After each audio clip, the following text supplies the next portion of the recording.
Thank you, Minister. Senator Muir. Thank you, Mr President. My question is to the Minister representing the Assistant Treasurer, Senator Cormann. In 2013, Jaguar Land Rover announced that all new vehicles sold by the company would no longer come with a hard copy service logbook, instead relying on an online tool that must be updated by the dealer. Where consumers have exercised their right to choose an independent repairer, it is now impossible to record this service in the online logbook. This has left me wondering, who owns the logbook, the dealer or the car owner? Is the government aware that physical vehicle service logbooks are being removed from the vehicles? The Minister for Finance representing the Assistant Treasurer, Senator Cormann. Thank you very much, Mr President. I thank Senator Muir for that question and for some notice of it. The shift to digital record keeping is consistent with trends we are seeing elsewhere in the economy.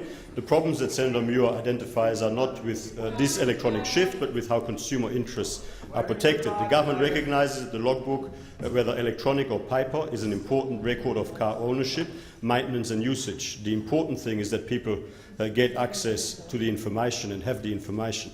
Last year, the industry raised concerns with us about access to information that enables the aftermarket industry to maintain and repair vehicles. Senator Muir has also made representations to the government on this issue. The former Minister for Small Business, Bruce Bilson, was involved in brokering a voluntary industry agreement that would enable independent repairers to access appropriate repair information. Following representations from industry to Minister O'Dwyer's office, Treasury officials met this month with representatives from the automotive service industry. The government is engaging with this sector to ensure the agreement on access to service and repair information for motor vehicles, heads of agreement which has been in place since December 2014, and its supporting codes work so that independent repairers can get appropriate access to repair information. The issue of manufacturers moving to online logbooks rather than physical service logbooks has been raised anecdotally as part of the broader issue of difficulties currently being experienced by parts of the industry in accessing vehicle repair information. Thank you, Minister. Senator Muir, supplementary question. Thank you, Mr President. Vehicle owners appear to be losing access to the service records of vehicles they already own, and more generally to the data. More generally to the data generated by their vehicle. Is the government considering monitoring this issue? And I think the Minister may have already touched on that. Minister. Thank you very much, Mr President. I thank Senator Muir for that supplementary. By way of further information, although the government is not a signatory to the industry agreement, Treasury officials are actively working with key stakeholders to discuss progress on the issue of access to vehicle repair information, and to this effect will soon attend the inaugural meeting of the Steering Committee of Parties to the agreement.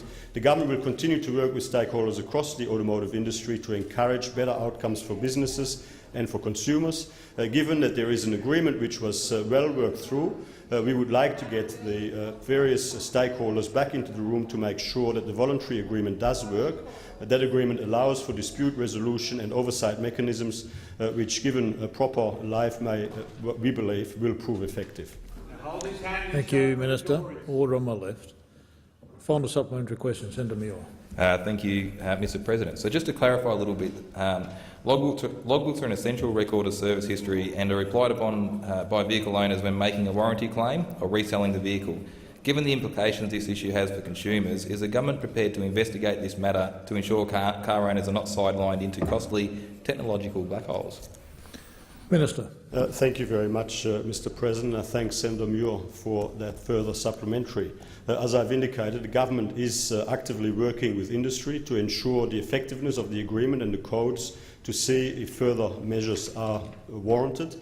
The ACCC to date has not been provided with specific examples of conduct that would demonstrate a contravention of the Competition and Consumer Act 2010. However, if there are any such examples, I would encourage industry to provide them for further consideration.